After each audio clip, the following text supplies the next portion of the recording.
সাবেক প্রতিমন্ত্রী জুনায়েদ আহমেদ পলক, সাবেক ডেপুটি স্পিকার শামসুল হক টুকু ও ঢাকা বিশ্ববিদ্যালয় ছাত্রলীগের সাধারণ সম্পাদক তানভীর হাসান সৈকতের বিরুদ্ধে 10 দিনের রিমান্ড আবেদন করেছে পুলিশ।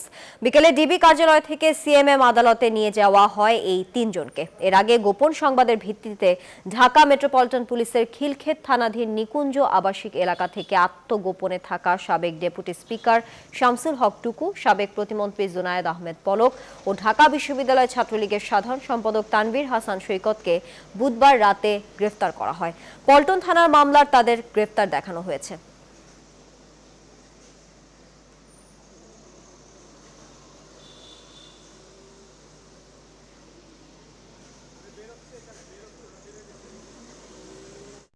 দর্শক, এই বিষয়ে বিস্তারিত জানাতে সিএমএম আদালত থেকে সরাসরি যুক্ত হচ্ছেন সহকর্মী আরিফুল ইসলাম।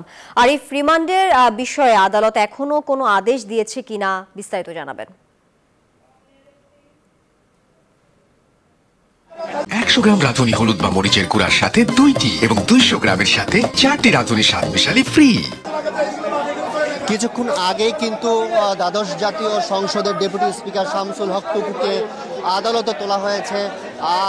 গণপ্রজাতন্ত্রী বাংলাদেশ সরকারের চিফ মেট্রোপলিটন ম্যাজিস্ট্রেটের 27 নম্বর আদালতে শামসুল হক টুকু সহ সাবেক আইসিটি প্রতিমন্ত্রী জুনায়েদ আহমেদ পলক, সেই সাথে ঢাকা বিশ্ববিদ্যালয় ছাত্রলীগের সাধারণ সম্পাদক তানভীর হাসান সৈকতকেও কিন্তু এই আদালতে তোলা হয়েছে। আমরা দেখেছি যে কঠোর নিরাপত্তার মধ্য দিয়ে কিন্তু তাদেরকে এখন আমরা যেমনটি দেখেছি, এখানে সেনা সদস্য, পুলিশ সদস্য, এপিবির সদস্য কঠোর নিরাপত্তার মধ্য দিয়ে কিন্তু তাদেরকে আদালতে তোলা হয়েছে।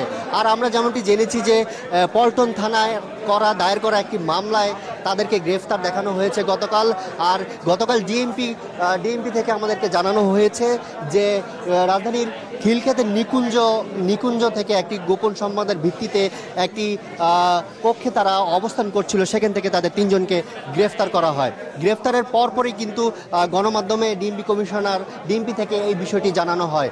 আর আরও একটি বিষয় বলি হচ্ছে আপনাকে, পল্টন থানায় যে দায়েরকৃত যে মামলা রয়েছে, সেই মামলায় আজ তাদের আদালতেও উঠানো হয়েছে। তাদেরকে মূলত 10 দিনের রিমান্ড আবেদন করা হয়েছে। এখন কিছুক্ষণ পরেই কিন্তু শুনানি হবে। শুনানির পর কিন্তু আমরা বাকিটুকু জানতে পারবো, পরবর্তী কার্যক্রম সম্পর্কে জানতে পারবো।